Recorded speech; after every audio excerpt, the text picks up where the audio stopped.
I'm Greg Giuliano.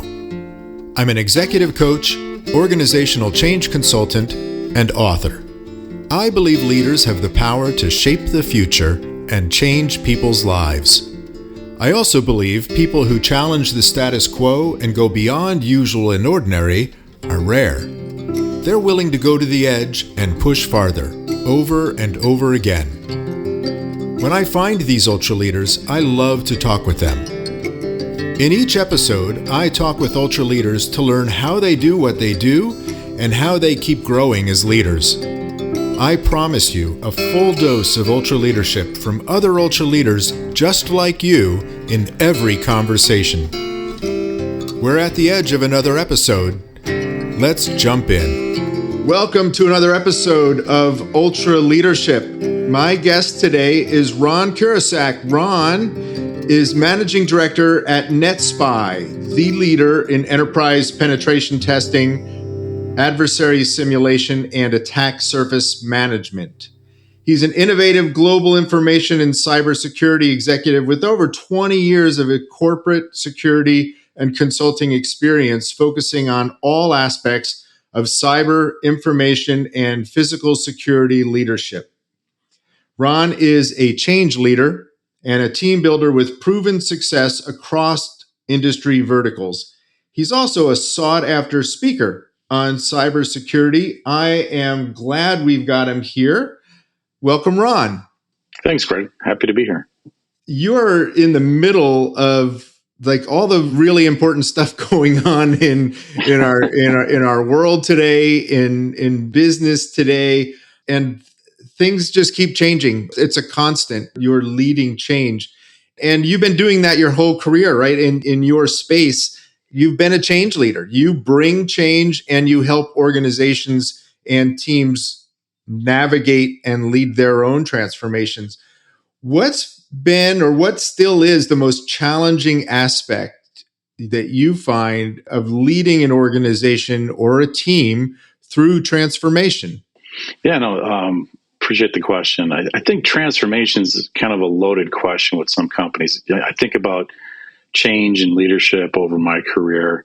I started as a programmer out of college and liked it for a short period of time and kind of got complacent, let's just say that. It was the same thing day to day. I wanted something different, and luckily I worked for a manufacturing company that didn't have any real cybersecurity leadership or formalized program yet. So I was fortunate enough to work for a CIO who was looking to make a change. And one of the things I always kind of pride myself on is listening and making sure I ask good questions. And one of the things he appreciated was that you asked very good questions and you're very detail oriented. So came out of school, was looking for a change and stepped into an organization as a programmer, but then quickly transitioned into something different. Another thing I tell people is that when opportunity shows itself, don't be scared to take a chance. And so I took a chance and was fortunate enough to get into something I absolutely love today, being a cybersecurity professional. Been a CISO for a long time, say 20 plus years, but it's closer to 26 years. So I've kind of seen a lot of change over the years. And one thing I do have to say that I've seen good, bad, and indifferent leadership across the board.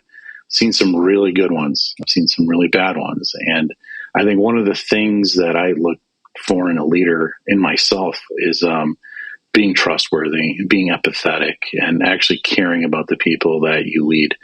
I think it's important, one, to lead from the front, lead with true leadership, but being someone that listens to what is important to people, listening to the business, listening to the finance department, listening to individuals when they're stressed, maybe they need some time off or they need something different to work on. I always think transformation is always one of those questions where some organizations love it, some hate it. Most people think transformation is going to remove their job from existence, and that's not usually the truth. What usually happens is that an organization that enters into transformation, an individual who may be doing something, what I call it A, will continue to do A for a period of time until they transition into something different. And I always like to say that from what I've seen, It's usually very tactical when they start their positions at A, and by the time they get to B, C, and D, they're very strategic in nature. So I always look at transformation as a very good strategy for organizations to ensure that they're looking after people. And then the individuals that lead programs have to be trustworthy. You have to be empathetic. And I think you have to lead with not only your gut, but with the truth. I mean, I've had these difficult conversations in my career where individuals have tried to hide things. They've tried to manipulate the truth, and that never ends well. If you have to prop yourself up by lies and not being truthful with people, it never ends well. Those are individuals that no one wants to work for. They don't last in their positions very long. And I do see people who, when you think about chief information security officers, the tenure is generally about 2 to 3 years. The ones that make it past that are really empathetic. They're very trustworthy. They ask the good questions. They're detail-oriented. They don't necessarily they're not yes people. I remember early in my career when I got into cybersecurity, I was going through an audit, probably one of the first SOX audits, and one of the big four came back and said, you know what, you need to change your policies. Passwords need to be changed every 2 weeks. And I sat back and said, where did you read this? It's in our book. Okay, well, that doesn't make any sense, because if we're going to change passwords every 2 weeks, people are going to write it down, and it's going to make the organization less secure. So common sense, I think, makes an important aspect of any true leader out there.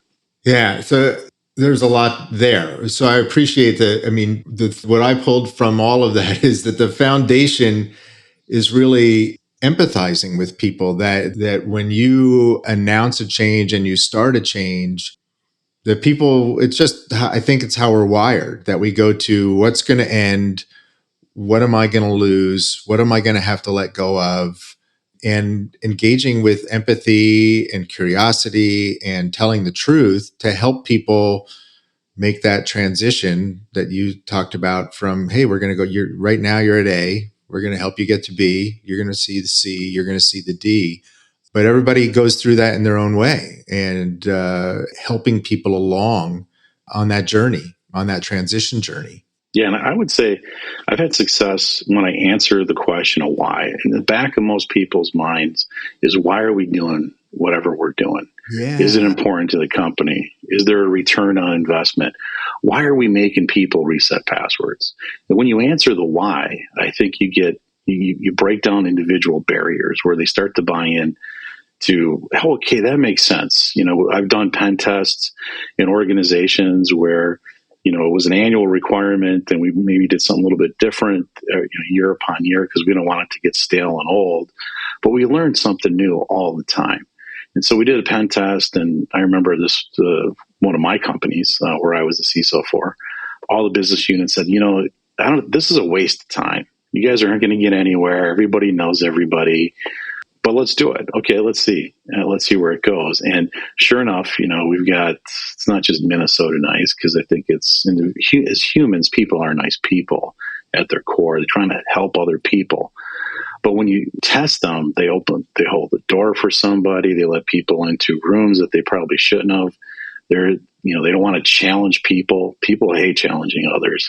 I learned that over my career. But if you answer the why are we protecting it for shareholder and protection of data X, Y, and Z, and shareholder success, individual success? People entrust their data to us, so we've got to protect it.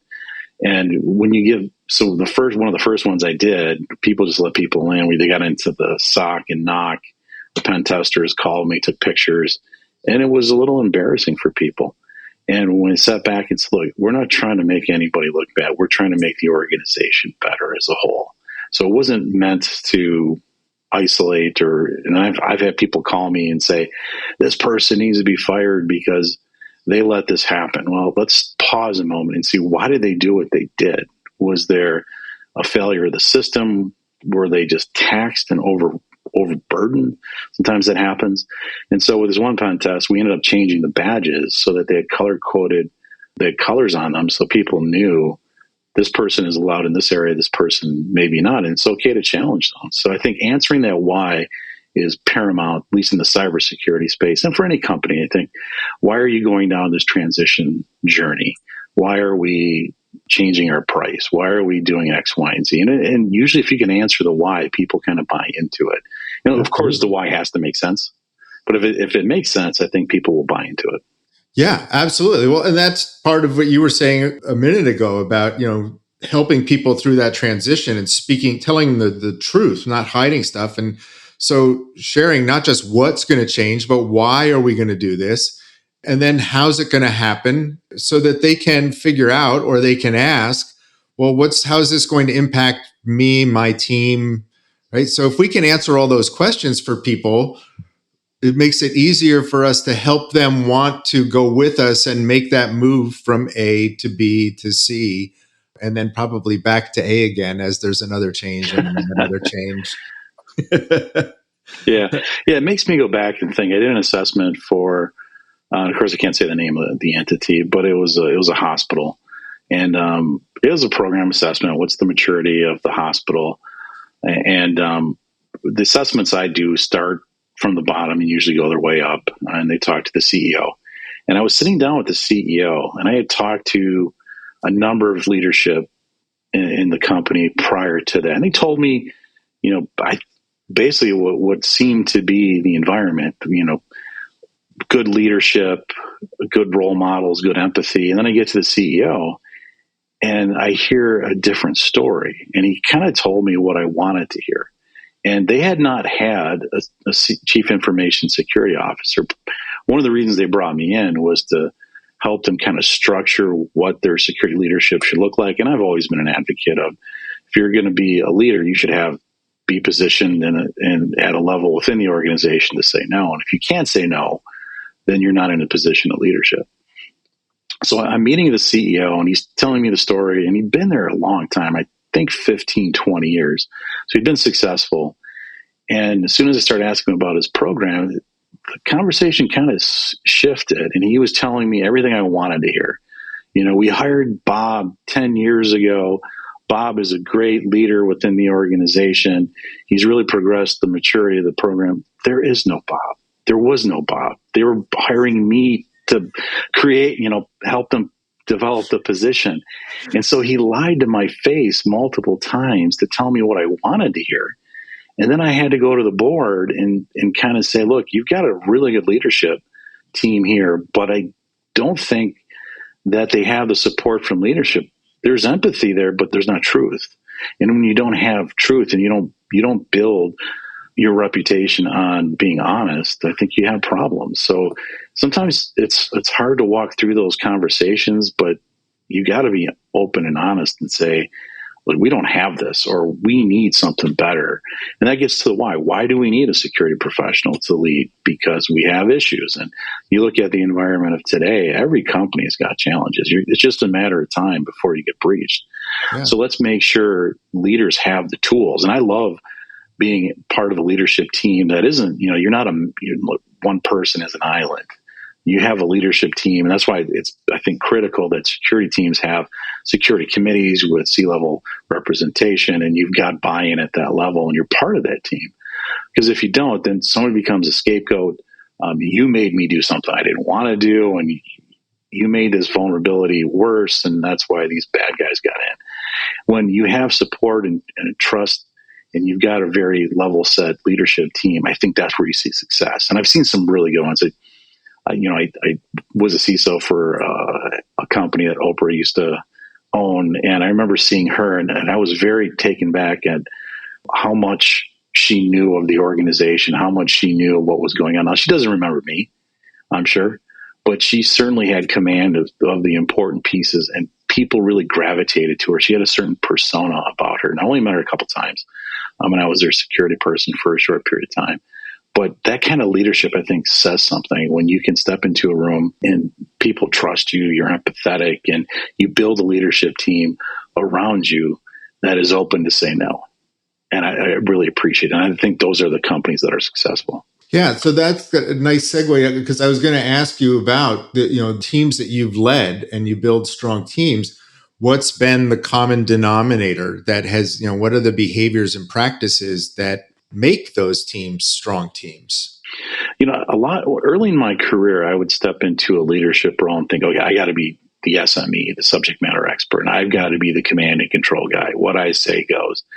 And I would say what I've learned over time is surround yourself with really good people.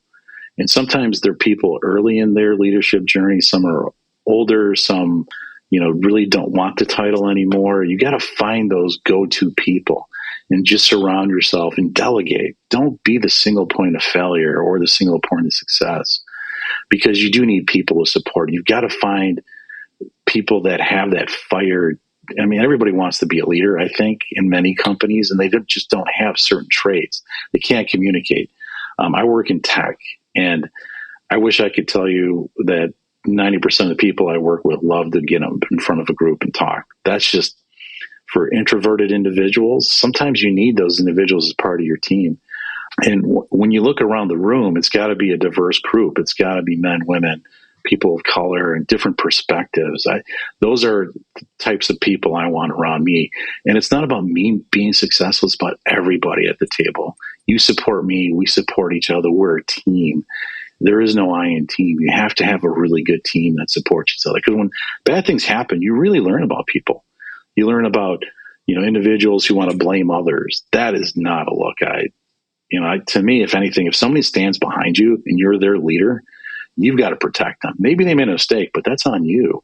You've got to take ownership of it. Even though maybe you weren't the one on the keyboard, but there was something that was missed. And as a leader, you have to take responsibility for the people that you lead. And if you can't do that, you learn your leadership, or you lose your leadership persona within that group and within the organization. There's no better way to get dialed out or to be unimpactful is to let somebody else take the fall when you should. You can build a lot of reputation within your company by just being a sound leader and say, look, we're going to fix this. It's my responsibility and I will fix it. And nobody's perfect. I mean, I've seen lots of people, the people who are empathetic and understand strengths and failures and where there may be good and bad. I know to surround myself with good people, because I am not perfect and I want those better people around me. And I will certainly support them in their career choices. I want them to be CISOs or to be CEOs at other companies. I saw early in my career where it was somebody who was maybe a star manager or going to be a VP, and they were not promoted because they were too good at their job. You can never be too good at a job that I work for, because you're going to be a CISO somewhere else. I've got a list of mentees that I know will be CISOs, and I stay close with them, and I stay with other individuals that I've mentored. It's a give and take relationship. I just want to know what they're doing in life, and I take interest in their personal lives, because it's not all about work. You got to find a personal part to it, and their success in life is something that I just take pride in. And I know individuals are going to succeed in certain areas, and maybe they need a little bit of development in others, but you've got to set them up for success and then shepherd them down that success path, because that's the best. When you sit down at the end of your life and you look at what have you done, have I made other people better? That's what I want to look back and say I've been part of. As a mentor, you're still learning. You're a lifelong learner. And so when you're having these conversations with your mentees, what's the advice that you find yourself sharing the most? Oh yeah, I say this to everybody. I think it's being empathetic. Sometimes we get kind of self-centered at points in our career, and it's about me getting ahead. Step back and be empathetic of other people. Find out where their challenges are and help reduce the challenges in their lives so that they can be successful. I think we have to look at other people and look less at ourselves. And how do we set other people for success? And then the other piece that I kind of find a little disappointing is that there aren't a lot of mentors out there. I've had people reach out to me via LinkedIn and others and say, I don't have a mentor. Would you be willing? And I have about 12 right now. I don't know if I could take on any more, but it just disappoints me that other people who maybe are leaders within the industry aren't helping the next set of leaders be successful, or at least showing them the way on what's important. Honesty is another trait that you can't take back. Once you've become dishonest in an organization, now you can go to another one and build a reputation, irregardless of what you did somewhere else. But that reputation tends to follow you at some point. If you're not an honest person, and it is interesting to me having a sales role as part of my role. what the sales part looks like. I do remember, I mean, you would think this is Mad Men, but not that long ago, I had a person who basically wanted a bribe to facilitate a sale. He wanted a check with his name, a certain percentage, and he wanted it like in an envelope. And I said, there's no way we're going to do that. I'm not going to do that. I mean, it's unethical, it's illegal, and two, that's not how business is done today. But it still surprises me what people will go to and ask for, and that's somebody I will never work with again. And I have this list of individuals in the back of my mind who have done some pretty shady things I will never work with, and then I have the others that I will put my arm out, I'll put my neck out for any day of the week because they're just good people, and they either need to step up or maybe they step backwards, something happened in their lives. We all have lives that don't go as perfect as we think or we see and hope for, and somebody needs to help, and I'm always willing to help somebody. But I think those are consistent themes that I've talked to people about. And the other piece is, don't ask for success tomorrow. It takes time. It's a journey. That journey, even though it might be painful, it might be longer than you expect, take the time, enjoy the journey, because it builds you and grows you as an individual. The trials and tribulations make you stronger at the end of the day. If it's too easy, those are not the best leaders that I've seen. The ones that had to work their way, those are the ones that I look to and say, man, how did you get there? That journey was amazing. I really look with reverence to what you've done and what you've built and how you've built it and the team that you've built around you. Those are the ones, too, that I tell individuals, my mentees, that the journey can be long, it can be hard, but certainly value it, because at the end of the day, you'll be a better leader. Yeah, well, everything is learning, right? Everything is learning. So what are you learning right now that you want to, I'm going to remember this? Whether it's a lesson from a really bad leader that you're seeing in action, like you've seen some crazy stuff, or somebody who's doing really great stuff, who's engaging to be of service to the team and service to other people, engaging with empathy. So yeah, telling all those mentees, it's all learning. Enjoy the ride. So I'd like to wrap it up every time. This is my closer question, and it's on the podcast, and it's every coaching session, and it's every team meeting that I facilitate. I like to ask folks what they're grateful for. So Ron, what are you grateful for today? I'm grateful for the family that I have and the support I have, because I think you've got to be family first, and the support you have at home bleeds out into what you do day to day. If you have support from your spouse, your loved ones, sometimes you have to work longer than expected. I can't tell you how many times my wife was very empathetic with me when I haven't told you this story yet, but my first day as a CISO was dealing with the 11th largest data breach. So I would bring work home, which was pretty routine. It starts with family, being understanding and knowing that this isn't going to be forever. It isn't always going to be like this. But having a foundation in family and the support of family, I think, is critical. So I'm extremely grateful for the family life that I have and the support I have from home. So it starts there. And I think having individuals that I've met over my career, there's some really good ones. And I appreciate the journey that they've let me join them on. And I get to see people be far more successful than I am.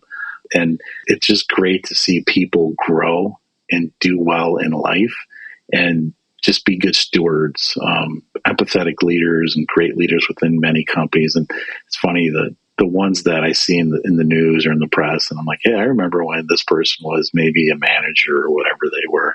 Man, they are a superstar in what they do. And I love seeing that journey. So those are two things for my family and now everybody that I've met in my journey, I appreciate everything that they've either given me advice-wise or just supported me.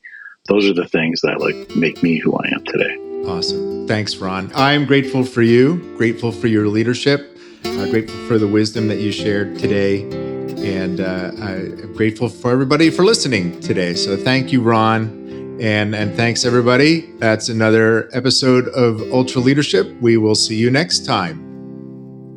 If you're enjoying Ultra Leadership, please take a minute and give us a review wherever you find your podcasts. And please stay in touch. Sign up for our Ultra Leadership newsletter at ultraleadership.com. Now, before you jump to your next meeting, I invite you to reflect on what you heard today. What stood out for you? What insight might you want to incorporate into your leadership practice? Until next time, remember, as a leader, you always have the power to shape the future and change lives. So go to the edge and push farther. Thanks for listening.